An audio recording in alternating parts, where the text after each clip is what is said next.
Hello guys, म चाहिँ घर यतापट्टि छु अहिले।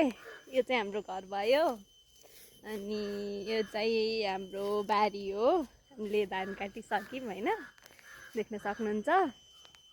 उतापट्टि चाहिँ कोदो छ अनि एकदमै रमाइलो छ हाम्रो पाङ।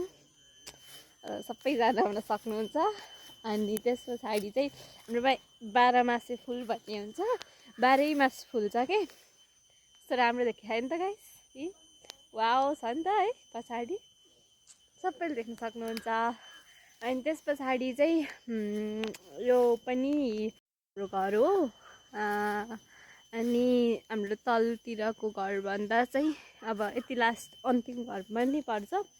अनि यो चाहिँ 12 मासे फुल्ने, तर रातो सेतोमा छ भने यो चाहिँ हाम्रो रातोमा छ, देख्न सक्नुहुन्छ। अनि म चाहिँ यहाँ छु अहिले, दिउँसो भइसक्यो, खाजासाजा खाएर। अनि त्यस पछाडि चाहिँ भ्लग बनाउन स्टार्ट गरेको। र यो देख्न सक्नुहुन्छ हाम्रो घर हो। एकदमै रमाइलो छ अहिले, ठ्याक्क तिहार सकेको मौसम, एकदमै रमाइलो भइरहेको। अनि हाम्रोमा चाहिँ कस्तो छ भन्दाखेरि अहिले चाहिँ यो ठ्याक्क समयमा चाहिँ काम गर्न जानुहुन्छ नि त, कोही पनि हुनुहुन्न घरमा, तर एकदमै रमाइलो छ। यो चाहिँ हाम्रो सुन्तलाको रुख भयो, त्यसमा सुन्तलाहरू फैलिरहेछन्।